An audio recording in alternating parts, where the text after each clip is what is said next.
మా తమ్ముడికి మామిడికాయ పప్పు అంటే ఇష్టం. చిన్నప్పుడు మా మమ్మీ మామిడికాయ పప్పు వండినప్పుడల్లా కొట్లాడుకుంటుండే. ఎందుకు? పీస్ కోసం. పీస్ ఇంట్లో ఉండే పీస్ కోసం. ముక్క కరిగిపోతుంది, పీస్ మాత్రం మిగిలిపోతుంది. ఆ పీస్ నాకంటే నాకు నాకంటే నాకు అని ఫుల్ టెంక. ఎస్, అర్థమయ్యే భాషలో చెప్పాలి. టెంక కోసం ఫుల్ కొట్లాడుకుంటున్నాం. మా మమ్మీ మా లొల్లి భరించలేక 2 కాయలు వేసేది. 2 కాయలు వేసి వాడికి నాకు అని అనుకుంటుంది కానీ మనమే 2. అయితే ఒకవేళ పొద్దున మనం తినలేమనుకో, నా పీస్ నాకు ఉంచొచ్చు కదా రాత్రికి. దాని గురించి కూడా కొట్లాట అసలు ఫుల్. అంటే కనిపిస్తున్నప్పుడు మనం ఎట్లా ఉంచుతామండి?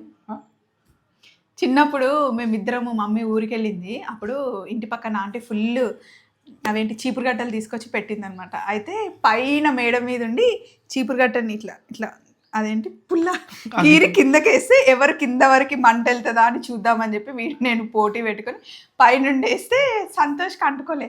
ఆ చీపురు పుల్ల వచ్చి చీపురు గట్టలు నాది అంటుకుంది అంతే. అవి కాలిపోయినాయి, బూడిదయింది. కొన్ని చీపురు గట్టలు మిగిలినాయి. మా మమ్మీ అవే చీపురు గట్టలతోని మమ్మల్ని కొట్టింది. నిన్ను లైట్ కొట్టిందే, నా ఈ పంత వాసిపోయింది. చీపురు గట్టలు చూసి అదే గుర్తొస్తుంది. ఎంత అల్లరి చేసాం. ఇంతకీ మీకు మామిడికాయ టెంక్ అంటే ఇష్టమా? మామిడికాయ పప్పులో వేసింది కదరా? అంతే. ఎస్.